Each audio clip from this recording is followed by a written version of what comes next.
तल्ला खुमती में सिंचाई की नहर होने के बाद भी ग्रामीण ड्रमों से पानी ढोकर धान की रोपाई कर रहे हैं, जबकि सिंचाई विभाग के द्वारा हर वर्ष लाखों की धनराशि से सिंचाई गुल का निर्माण किया जाता है।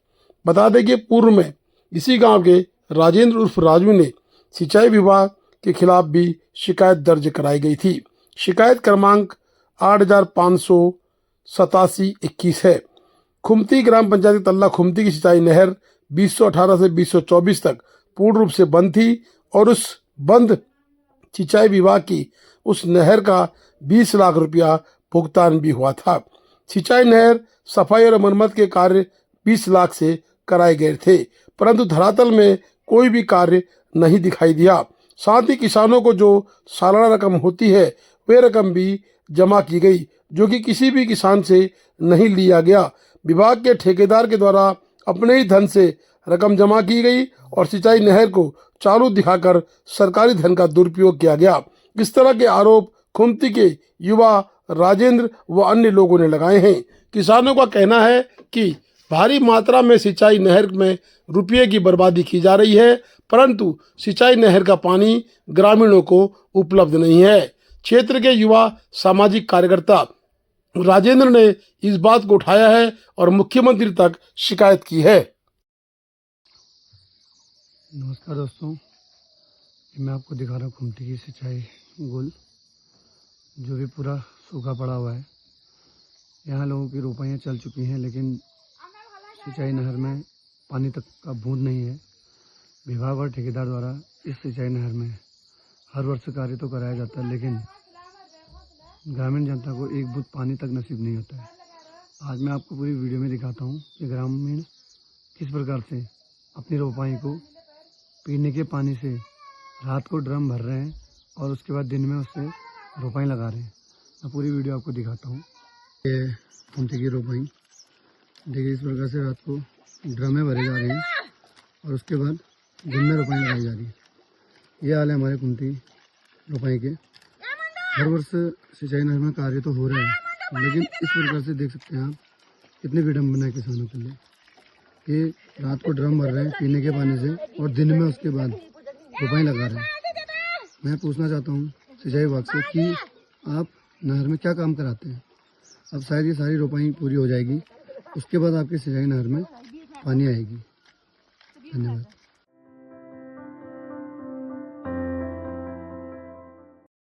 12 साल के बाद दारमा में पूजा अर्चना के कार्यक्रम रखे जाते हैं।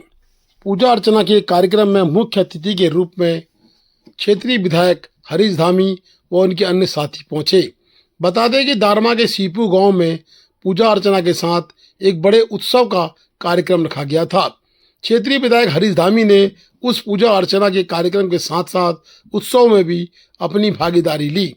उक्त कार्यक्रम में धारचूला ब्लॉक कांग्रेस कमेटी के अध्यक्ष भूपेंद्र सिंह थापा, सुनील कुमार, अभिषेक धामी व अन्य कांग्रेस के लोग दिखाई दिए। साथ ही पूरे गांव के लोग पहुंचे थे। बता दें कि 12 साल के बाद इस पूजा के कार्यक्रम में सभी गांव के लोगों को आना अनिवार्य होता है। दारमा वैली में एक उत्सव के रूप में उक्त कार्यक्रम मनाया जाता है।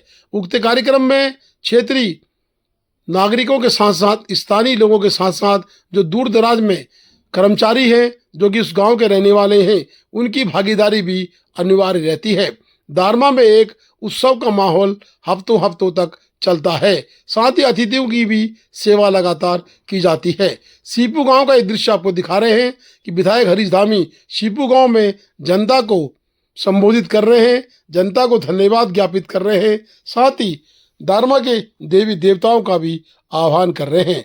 बता दें कि 12 साल के बाद उत्सव के रूप में पूजा अर्चना के बाद सांस्कृतिक कार्यक्रम, पारंपरिक खेलकूद इत्यादि दारमा में किए जाते हैं।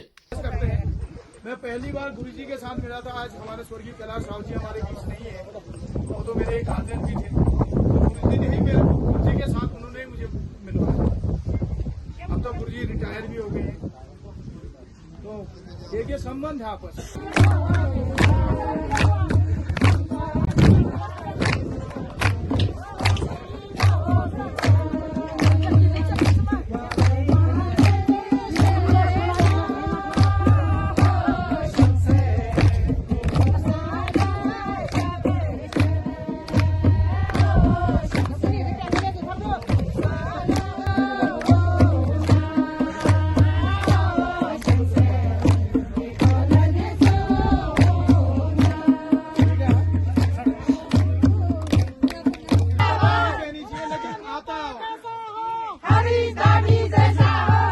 अब एक चीज बताइए,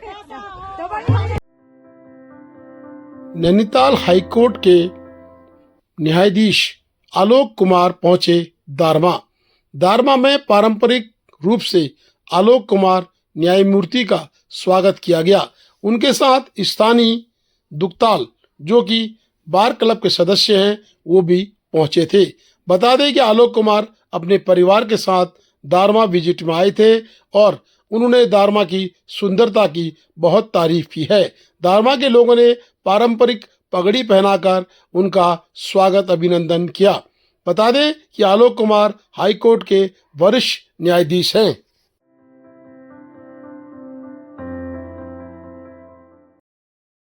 धारचूला छारचुम रोड में एक यूटिलिटी वाहन बुलडोजर से टकरा गया। आमने सामने की भीषण चोट पर वाहनों को नुकसान हुआ है और कोई भी आदमी हताहत नहीं हुआ। बता दें कि वाहन द्रुत गति से था और जाकर बुलडोजर मशीन से टकरा गया, जिससे वाहन के परचक्के उड़ गए। बता दें कि बुलडोजर मशीन बीच में खड़ी थी बताया जा रहा है। सूत्रों के हवाले से खबर मिली है कि बुलडोजर मशीन से जाकर वाहन टकराया और वाहन के परचक्के उड़ गए। बता दें कि सड़क कार्य के लिए बुलडोजर धारचूला की तरफ आ रहा था। इस मशीन से टकराने के बाद वाहन के परचक्के उड़ गए।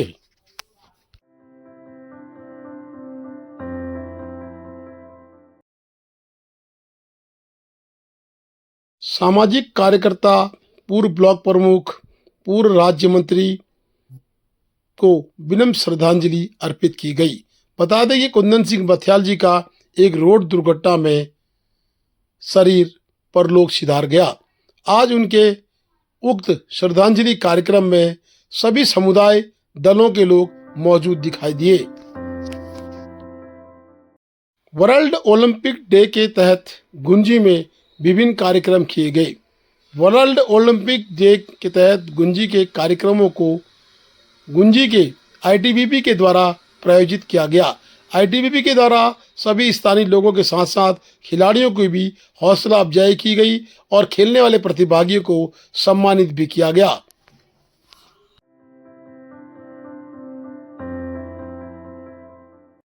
नाबालिग बालिका की गुमशुदगी दर्ज होने के 48 घंटे के बाद बालिका को बरामद कर लिया गया।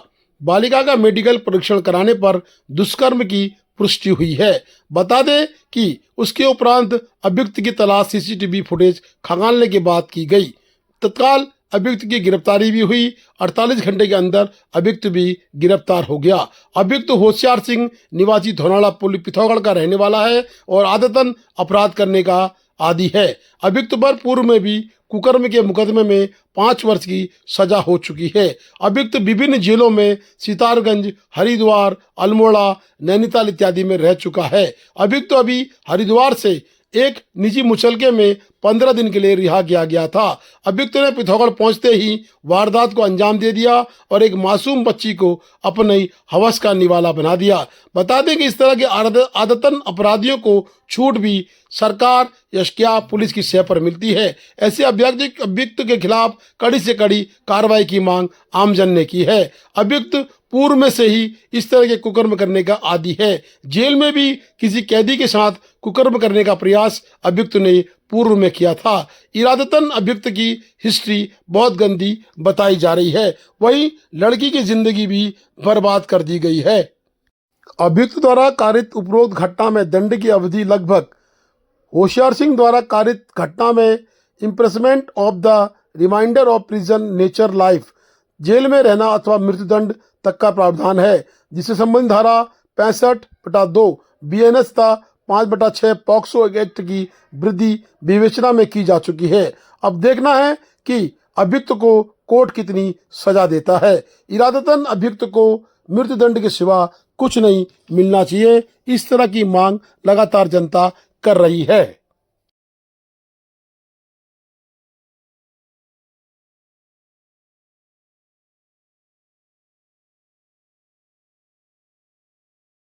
ये लगभग 3 दिन पहले 23 तारीख को एक बहुत अनफॉर्चुनेट घटना हमारे यहाँ पिथौरागढ़ शहर में हुई। इसमें रोडवेज तिराहे के निकट एक अपराधी द्वारा एक नाबालिग बच्ची जिसकी उम्र सिर्फ 5 साल थी, उसका अपहरण किया गया। और अपहरण के बाद वो सूचना हमारे पास आई थी और लगभग 7-8 घंटे के बीच में हमने उसको रिकवर कर लिया था। जब उसका मेडिकल किया गया और नेक्स्ट डे जब मेडिकल की रिपोर्ट आई तो उसके साथ दुष्कर्म भी किया गया था और खराब तरीके से ही दुष्कर्म किया गया था।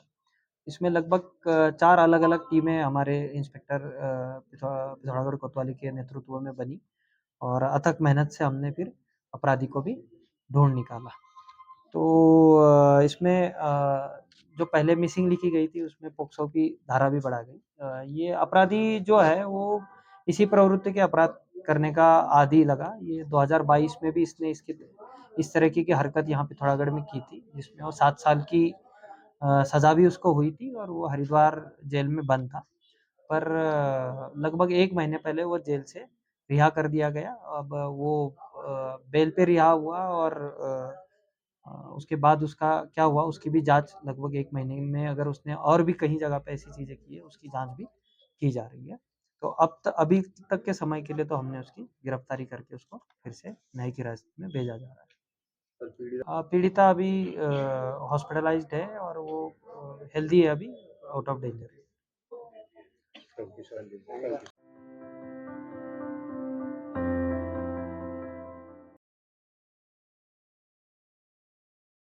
स्वास्थ्य विभाग के द्वारा द्वारमा में सामुदायिक स्वास्थ्य अधिकारी पंकज जोशी के नेतृत्व में मेडिकल कैंप लगाया गया।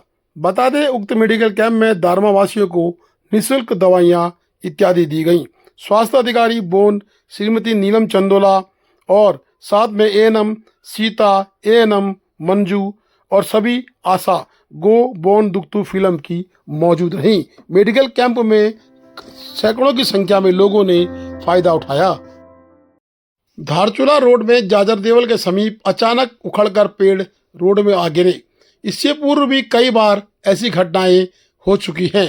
प्रशासन को संज्ञान लेने की निशांत आवश्यकता है। इस तरह वे लटके हुए पेड़ों को प्रशासन तत्काल मिट्टी से मुक्त करे, जिससे कि जो पेड़ लटक के रोड की तरफ झुके हैं उन पेड़ों से आवागमन के साथ साथ बड़ी दुर्घटना का कोई मामला ना बने। आज बड़ी दुर्घटना होते होते बची है। जाजर देवल के समीप एक भारी भरकम पेड़ अचानक सड़क पर आ गया। उस समय वाहन निकल रहे थे, परंतु वाहन स्वामी की शायद दशा अच्छी थी, अन्यथा बहुत बड़ी दुर्घटना घट सकती थी। इस तरह के पेड़ों को अगर प्रशासन या बीआरओ की टीम तत्काल प्रभाव से निस्तारित कर दे तो आने वाले समय में बड़ी दुर्घटना से बचा जा सकता है। अन्यथा कोई बड़ी दुर्घटना का इंतजार प्रशासन या बीआरओ कर रहा है तो फिर आपके सामने दृश्य दिखाई दे रहा है कि किसी भी वक्त कभी भी कोई बड़ी दुर्घटना घट सकती है। ये जाजर देवल की वीडियो आपको हम दिखाने का प्रयास कर रहे हैं कि किस तरह से पेड़ आकर एक मकान को या फिर सड़क पर अगर वाहन होता तो उसको लील सकता था।